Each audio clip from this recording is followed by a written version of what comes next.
des affaires, à cette époque des affaires propres, privées, avec l'imam Kourma. Rien à voir avec l'État.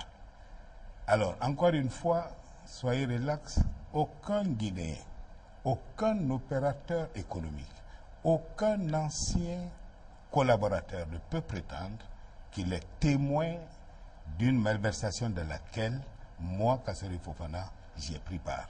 On a même appris un moment que vous avez été arrêté dans un aéroport new-yorkais avec des dollars, des millions de dollars. Vous savez, vous-même, vous savez, vous voyagez, vous connaissez le monde un peu. Vous savez qu'on ne peut pas se déplacer avec 10 000 dollars. Si vous arrivez dans un pays comme les États-Unis avec plus de 10 000 dollars, même si vous êtes le fils de Bush ou aujourd'hui président Obama, vous serez arrêté là-bas. Monsieur le Président, je disais dans l'intro, dans l'introduction, que vous étiez le candidat qu'on attendait le moins sur la scène politique nationale. Et vous avez la réputation d'être un technocrate, un homme de dossier. Comment expliquer votre arrivée sur la scène politique nationale? Pourquoi vous êtes là? Je suis là parce que ce pays est en difficulté. J'ai un track record.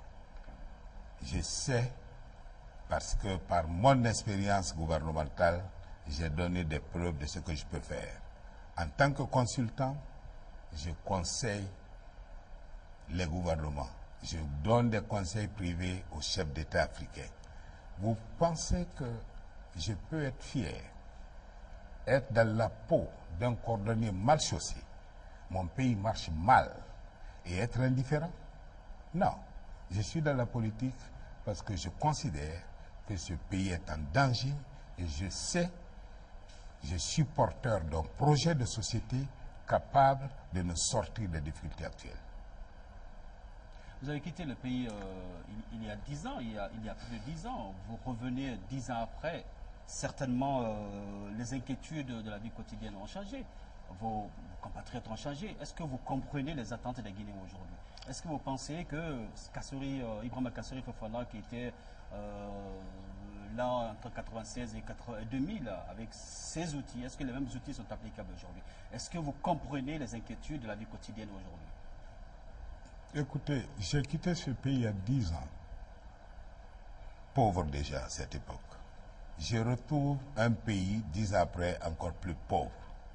Je retrouve des concitoyens inquiets, très inquiets, compte tenu de la situation de précarité dans laquelle ils vivent.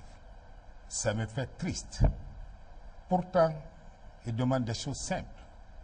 Ils demandent des choses simples: se loger correctement, se nourrir correctement, avoir de l'eau, avoir de l'électricité. Et malheureusement, le pays n'est pas en mesure de leur offrir ça, compte tenu de la mauvaise gouvernance. Mais vous savez, les problèmes simples, comme ces problèmes-là, appellent parfois des solutions complexes.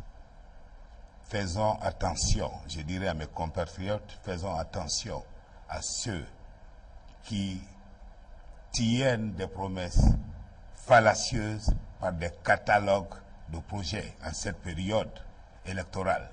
Ce n'est pas tout le monde qui est capable de faire quelque chose.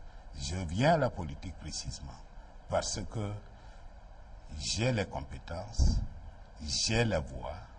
Dans mon projet de société que j'ai présenté aux Guinéens, peut-être nous aurons l'occasion d'en parler.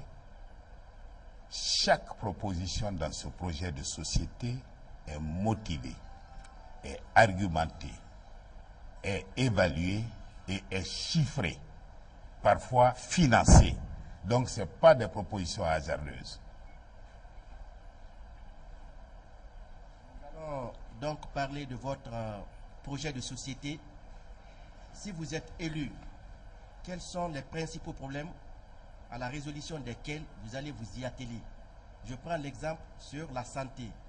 À ce niveau, nous avons 5 grands problèmes. D'abord, nous avons des problèmes pour lutter contre la maladie. Nous avons des problèmes pour l'amélioration de l'offre et la qualité des soins. Ça concerne l'équipement de nos hôpitaux. Nous avons des problèmes au niveau du renforcement des capacités et de gestion, ça c'est la gouvernance. Nous avons également des problèmes au niveau des ressources humaines, parce que vous savez qu'à l'intérieur du pays, pratiquement, nous n'avons pas de médecins. Nous avons également des problèmes dans le domaine de la promotion de la santé. Donc, qu'est-ce que vous comptez faire au moins pour que les Guinéens puissent avoir une santé saine et à moindre frais?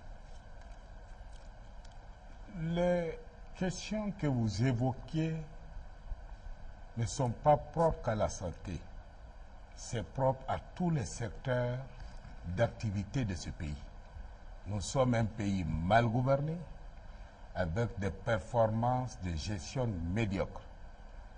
Pour me fixer sur le domaine qui vous intéresse, la santé, dans mon projet de société, je mets l'accent sur la prévention. Je mets l'accent sur le sens de responsabilité en créant des infrastructures régionales à travers des pôles régionaux de développement que je mets en place, tels que, au niveau primaire, les soins de santé primaires soient garantis. Au niveau secondaire, c'est-à-dire au niveau régional, chaque région, grande région du pays, disposera d'un hôpital de grand standing, capable de performer les soins les plus complexes. Et à l'instar du CHU de Donka ou du CHU de Ignastine, encore qu'il faudrait relever les standards de ces hôpitaux. Alors, dans mon projet de société, tous ces hôpitaux, il y aura un hôpital régional par région administrative, de telle façon que le pays ne continue pas à perdre en termes de transfert de ressources, de l'argent par des évacuations sanitaires comme nous le vivons aujourd'hui.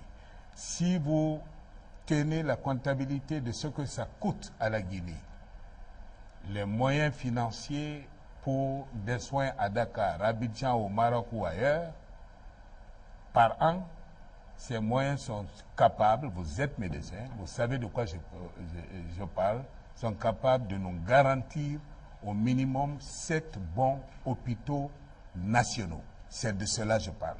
Alors, sur le plan de la formation, sur le plan de l'opérationnalisation de ces institutions sanitaires, il est important que les médecins guinéens soient formés. Cela suppose, pour ceux qui sont en exercice, l'accès à la formation permanente qu'on appelle souvent en Guinée la surformation. Je ne sais pas ce que cette notion veut dire. Formation permanente par voie de séminaire, par voie de partenariat avec les hôpitaux étrangers, par voie de bourse d'études supérieures ou d'études spécialisées. C'est important de faire cela. C'est important tout aussi d'améliorer les conditions de vie des médecins par des systèmes de rémunération en termes d'incitation qui les garantissent, qui garantissent leur dévotion au service public. Parce que c'est très difficile de dire à un père de famille d'être disponible pour les malades d'un pays ou d'un hôpital quand il sait qu'il n'a pas la dépense à la maison, quand il sait qu'il ne peut pas garantir le riz à sa famille. C'est de cela qu'il s'agit. Alors, vous rentrez dans mon projet de société, vous lisez là-dedans, vous verrez que c'est toute une